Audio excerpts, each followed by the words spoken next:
She only wanted to help her injured aunt for one night. But a heartbreaking misunderstanding in a billionaire's hotel suite turned her world upside down. Ela Mendez, a struggling med student with nothing but grit and grace, is mistaken for something she's not by cold, calculating CEO Graham Holt. What follows is a powerful story of regret, redemption, and a love neither of them saw coming. Who is this young woman who changed a billionaire's heart with nothing but quiet courage? Stay with us to the end. You won't forget her. Where are you watching from? Don't forget to subscribe for more stories that stir the soul. The rain beat down in steady sheets, drumming a relentless rhythm on the tin roof above Ela Mendez's apartment. Her fingers clutched a worn pencil as she stared blankly at the same line in her medical ethics textbook for the third time in 10 minutes. The desk lamp flickered again, threatening to plunge the room into darkness. Her eyes burned with exhaustion, but she couldn't stop. The scholarship interview in 2 days wasn't just important, it was everything. If she got it, it meant freedom. A future. A life beyond the stacked part-time jobs and mounting bills. Just as she underlined a phrase for the 100th time, her phone rang. The sharp tone sliced through the quiet like a warning. She snatched it up and blinked at the screen. Aunt Rosa. Hello, she answered, already uneasy. There was rustling, then a shaky voice, hoarse and panicked. Isla, honey, I think I sprained my ankle. I fell just now. Tried to walk it off, but I can't put weight on it. Isla sat up straighter, all thoughts of textbook pages vanishing. Where are you? Are you hurt badly? I'm home, Rosa murmured. I don't think it's broken, but I can't go in tonight. Isla, if I miss this shift, I could lose my job. They're already cutting back. You remember Ms. Noreen? Gone last week. The ache in Rosa's voice was deeper than pain. It was fear. Fear of being dispensable, of losing the one stable thread holding their lives together. I don't know what to do, Rosa whispered. It's the executive floors tonight. Very important guests. If I mess this up. Ela closed her eyes, the weight of the moment pressing against her ribs. Her scholarship materials lay in front of her like a promise made in fragile ink. But Rosa had sacrificed everything after Ela's parents died, raising her alone, working impossible hours, skipping meals so Ela could study. Saying no wasn't an option. I'll do it, Ela said quietly. A stunned pause. You will? Just this once, Ela said. Where's the uniform? Hanging behind the door. Staff ID's in the pocket. Use the side entrance, just swipe it. Thank you, sweetheart. You don't know how much this means. As Rosa's voice faded, Ela pushed away from the desk. Her hands moved automatically, pulling the oversized, scratchy uniform over her worn jeans and tying her dark hair into a tight bun. In the mirror, she barely recognized herself. Not the exhausted med student with dreams bigger than her wallet, but a hotel cleaner stepping into someone else's life for the night. Outside, the city shimmered with reflections of streetlights on wet pavement. Her umbrella wobbled with every gust of wind, threatening to fold. She caught the last bus into downtown, clutching her backpack like armor. The Elmsworth Hotel rose into the skyline like a crown, gleaming glass and opulence. Isla had never been inside, not once. Yet here she was, stepping through the back door with a borrowed ID and nerves wired so tight she could hardly breathe. The air inside smelled of polish and citrus. A supervisor barely glanced at her. You Rosa's replacement? She nodded. You're late, 10th and 17th, Empire Suite included. Be thorough. He shoved a cleaning cart her way and turned. Isla's pulse quickened as she wheeled it to the elevator. The polished brass doors closed with a soft chime, and she was alone. Her heart hammered in her chest as she whispered, just clean the rooms, just tonight, then go home. But something inside her warned, tonight would not go as planned. The elevator glided up with a smooth hum, its mirrored walls reflecting Isla's nervous expression. She gripped the cleaning cart tightly, knuckles pale against the handle. Each floor dinged by slowly, like the countdown to something inevitable. When the doors finally slid open on the 10th floor, she took a deep breath and stepped into a hallway so plush it barely felt real. The carpet was thick beneath her sneakers, navy with golden threads that sparkled in the low glow of wall sconces. Everything was quiet, eerily so. The air held the scent of lavender and expensive wood polish. This floor didn't feel like a hotel. It felt like a museum or a palace. She checked the schedule Rosa had scribbled in her neat handwriting. Room Town 12, empty. marked as reset. Hila swiped the master key card, heard the soft click, and entered. It was breathtaking. Marble floors, velvet curtains, a crystal vase with lilies so fresh their fragrance drifted into the air like a memory. For a moment, Hila stood frozen. Then she moved quickly, efficiently, channeling every story Rosa had told her over years of dinner conversation. Replace the towels. Restock the toiletries, aligned perfectly, no more than 1 finger's width apart. Empty the trash. Straighten the bedding. She worked like a ghost, invisible and precise, always listening for footsteps, her heart lurching at every creak. Just as she was vacuuming the final corner, the walkie-talkie on the cart crackled to life. Anyone available on 10? Emergency reset needed. Empire Suite, 1704. VIP guest checked out early due to illness. Need immediate prep for next arrival. Silence followed. Hila hesitated. The Empire Suite? That was a level above anything Rosa had ever cleaned, but no one else was responding. Her thumb trembled as she pressed the button. I can take it. Finishing 112 now. Copy. Use private elevator. Room 1704. Get it done fast. Guest ETA flexible.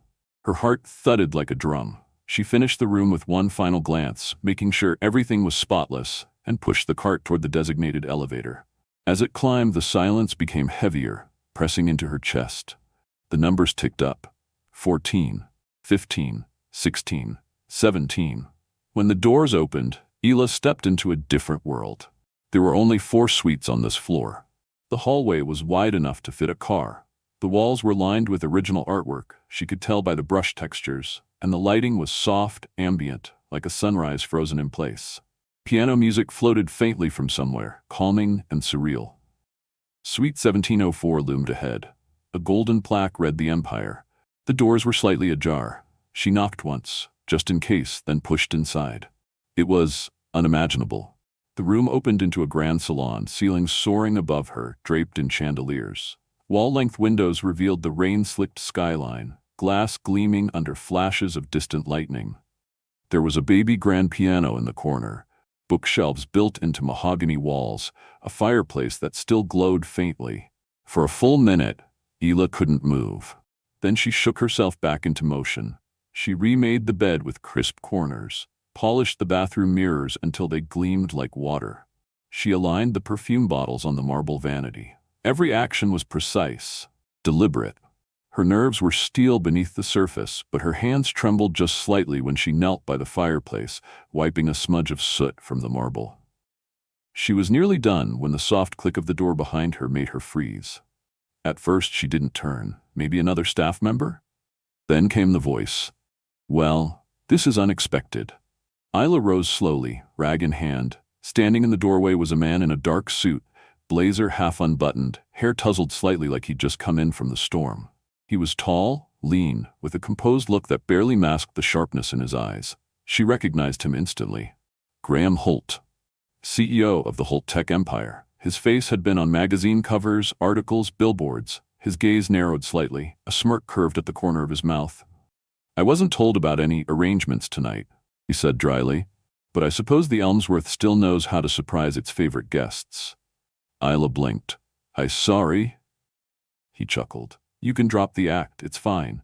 I'm not in the mood for the full routine, but thanks for showing up. Her chest tightened. I'm just here to clean. He tilted his head, clearly amused. You're a cleaner?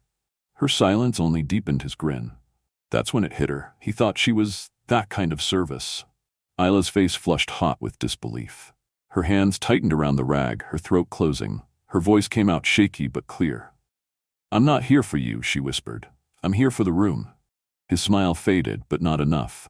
You're serious? He asked, his brow furrowing. I'm here because my aunt couldn't make it. I'm not part of some fantasy upgrade. Something in her voice cracked as she said it, and it wasn't weakness, it was fury, pure, quiet fury. Graham stood motionless in the middle of the Empire Suite, his phone still in hand, the last remnants of his smug expression dissolving into something colder, confusion, maybe even guilt. Hila's words hung in the air like smoke, bitter and impossible to ignore. He took a step toward her, unsure now, the certainty that usually framed his life starting to slip. Wait, he said, more softly this time, but she was already moving, her breath catching in her throat as she turned away, wiping her eyes with the back of her sleeve. Her elbow bumped the edge of the cleaning cart. It jolted forward, the contents rattling. Her aunt's ID badge slipped from her chest and landed face down on the thick carpet. She didn't notice. Graham did. "Please," he called again, but Isla didn't stop. She yanked open the door and fled into the hallway, the heavy silence slamming shut behind her like a judgment. He didn't move right away. He couldn't. His world, so rigid, so neatly categorized, was suddenly off-kilter. For a man who built billion-dollar companies, predicted markets, anticipated every outcome, this moment left him staggered.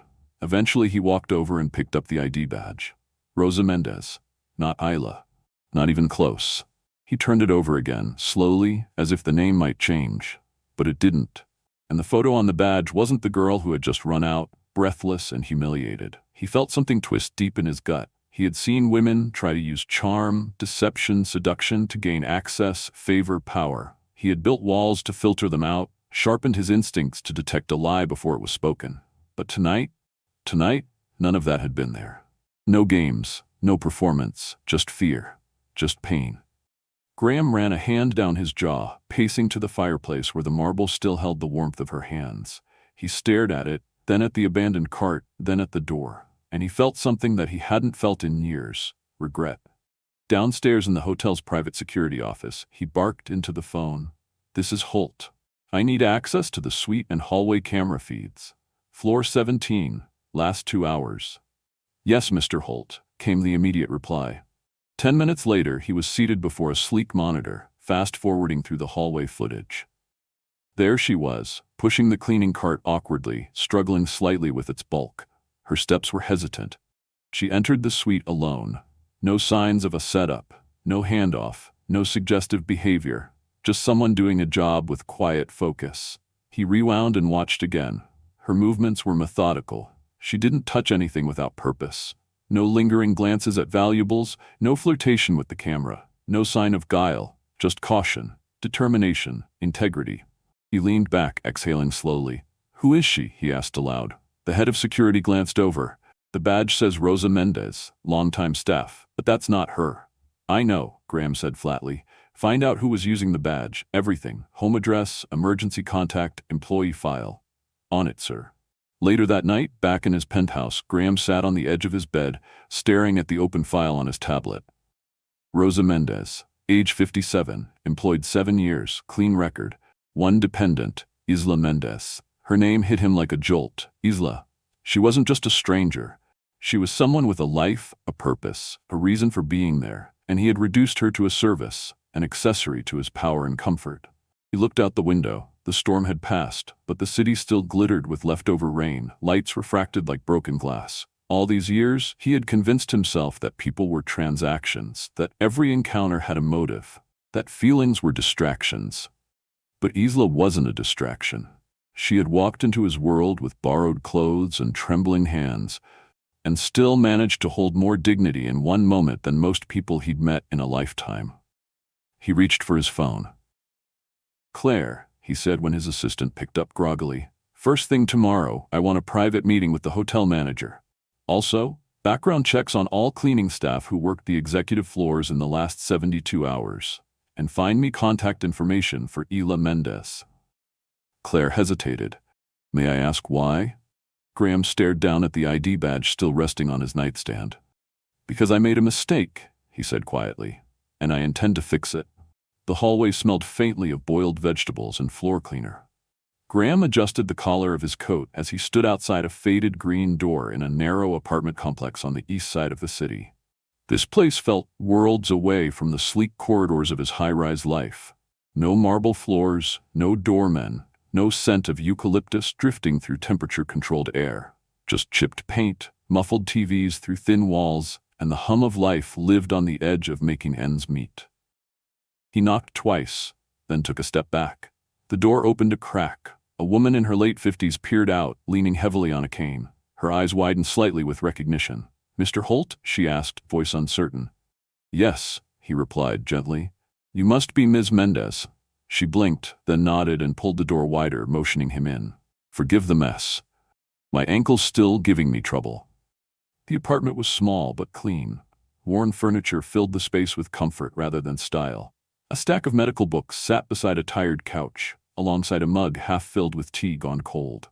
The TV was off, and the air carried a mix of lavender and menthol balm. Graham stepped inside, suddenly unsure of himself. He had walked into negotiations worth billions with more confidence than he felt now. "I'm not here to cause trouble," he began.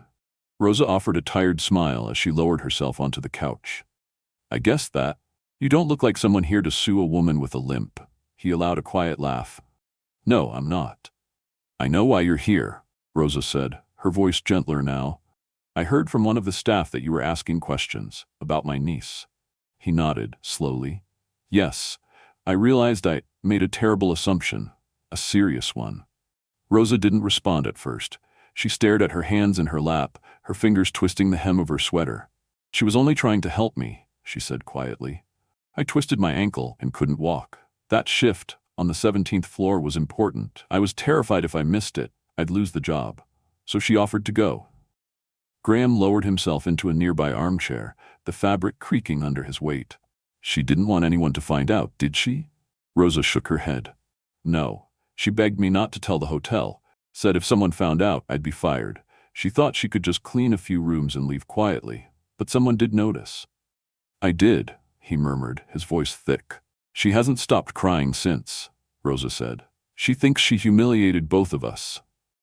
He looked down at the books again. "She's in med school? Final year. Applying for scholarships, working 2 part-time jobs. Stays up studying until the sky turns blue. I keep telling her she's herself too hard, but she just smiles and says it's the only way forward." Graham let out a breath that felt heavier than it should have been. "She didn't deserve what I said to her." "No," Rosa agreed. "But she understands why you thought what you did. She knows how people like her are seen, especially by people like you." There was no anger in her voice, just weary honesty. He looked up. "Can I speak with her?" Rosa studied him for a long moment, then nodded. "She volunteers at the university's free clinic, medical building, room 204. She's usually there late, organizing supplies, helping patients who can't afford real care. You'll find her. She's hard to miss." Hours later, Graham walked through the university campus, sticking out like a misfiled document among crowds of young students in hoodies and backpacks. The med building loomed ahead, clean and clinical, and he found room 204 easily. Through the glass, he spotted her. Hila was sitting behind a desk, her hair pulled back, a white coat slightly too big on her shoulders. Her eyes looked tired, but her hands moved with purpose, sorting medications into small plastic trays with practiced care. He knocked lightly. She looked up and froze. She stood slowly, confusion flickering across her face. "What are you doing here?" Her voice wasn't angry, just small, guarded. "I came to apologize," he said simply. Her fingers curled against the edge of the desk. "If you're here to report me or my aunt." "I'm not," he cut in gently. "I would never." She didn't move, just watched him with wide, uncertain eyes. "I reviewed the footage," he continued. "I saw how careful you were, how hard you worked. You weren't pretending. You were just doing something kind, for someone you love." She blinked rapidly, tears forming again. "I misjudged you," he said, voice quieter now. "I've spent so many years assuming the worst of people. That night, I let that cynicism hurt someone who deserved better." She turned away slightly, covering her face with one hand. Graham didn't move, didn't speak again, until her shoulders stilled. Finally, she whispered, "I didn't mean to end up in your room. I just wanted to do a good job." "I know," he said. "And you did. More than you'll ever realize." A week later, Hila stood outside a quiet cafe just off campus, clutching her coat tighter against the breeze. The sun peeked through shifting clouds, casting soft light over the small storefront, the windows slightly fogged from the warmth inside. She hesitated for a moment, still unsure if she should have said yes. But curiosity, and something else she wouldn't name, had nudged her past her fear. She stepped in. Graham was already there, seated at a corner table that looked too small for his tall frame. He wasn't in a suit this time, just a navy sweater and dark jeans, his hair slightly tousled, looking more like someone trying not to be noticed than a man used to owning every room he walked into. He stood when he saw her and offered a gentle smile. "I hope I got this right," he said, pushing a cup toward her. "The girl behind the counter said you always order this." She looked at the drink in surprise. You remembered? I try to remember important things, he replied, and there was no arrogance in his tone, just quiet sincerity that caught her off guard. They sat. Conversation came slowly at first, like water thawing after a long freeze. They talked about school, the scholarship process, her clinic work. He asked questions and listened carefully, never interrupting, never trying to impress. She learned he traveled often but hated airports, that he once dreamed of being an architect before life pulled him in another direction. Slowly, Illa let herself relax. Midway through their second cup of coffee, Graham reached into his coat pocket and slid a folder across the table. She eyed it cautiously. This is from the Holt Foundation, he said. We're launching a new scholarship program, focused on students who've shown exceptional character and resilience. It covers tuition, housing, and includes opportunities for global fieldwork. She opened it slowly. Her name was printed at the top, bold, official. Her throat tightened. Why are you giving this to me? It's not a favor, he said. It's recognition. That night, in that suite, you didn't just clean a room. You showed more grace and strength than I've seen in years. I can't accept this just because you feel guilty, she murmured, closing the folder. It's not guilt, he said. It's respect. She looked at him, trying to gauge the truth in his expression. And for once, she saw no masks, no defenses. Just a man who had made a mistake and was doing everything he could to make it right. Over the weeks that followed, they continued to talk. It started with brief check-ins, messages asking how her rotations were going, if she was eating enough, how the clinic was holding up. She found herself looking forward to them, replying faster than she meant to. Sometimes, she sent him articles about healthcare reform. Sometimes, he responded with stories about misfired board meetings or photos from remote clinics his foundation had helped build.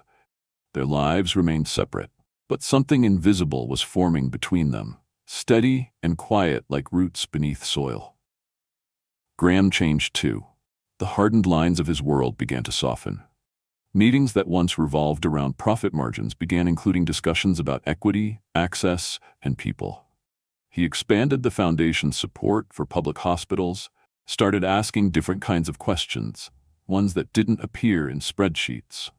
One afternoon, after a visit to a new pediatric clinic his foundation had funded, Ila and Graham stepped outside into the bright spring sun.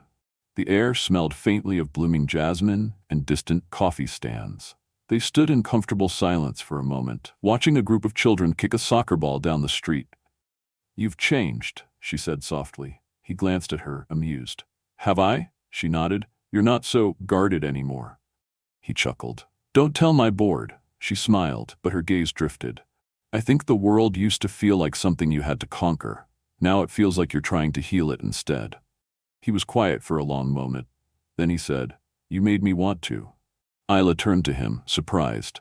He stepped closer, not imposing, just present. I've built companies, sat in rooms with presidents, negotiated deals that reshaped industries, he said. But nothing has shaken me more than the way you looked at me that night. Not with anger, but with disappointment, with dignity. That moment changed me. Her heart pounded. She tried to look away, but he gently caught her gaze. I've fallen in love with you, he said quietly.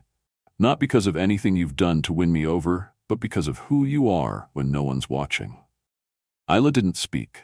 Her eyes brimmed, but her hand reached for his, her fingers curling gently around his. That was answer enough. Sometimes the smallest decisions can lead to the most profound changes. Isla's story reminds us that integrity doesn't need an audience, and kindness often speaks loudest when it's done in silence. She didn't expect recognition, didn't ask for gratitude. She simply stepped up to help someone she loved. In doing so, she not only held on to her own dignity, but also awakened humanity in someone who had long forgotten how to feel. Graham's transformation is just as important. It shows us that even those who seem closed off, powerful, or unreachable are still capable of growth, if they are willing to listen, admit fault, and open their hearts. One moment of misunderstanding led to a journey of redemption, respect, and love. It wasn't wealth, status, or charm that created a connection between them. It was vulnerability, courage, and truth. At the heart of it all, this story teaches us that no one is ever too small to make a difference, and no one is too powerful to be changed by love. Where are you watching from? We'd love to know. And if this story touched your heart, don't forget to subscribe so you never miss another soul-stirring tale. We've got many more stories just like this, stories that inspire, heal, and remind us all of the beauty in unexpected places. See you in the next one.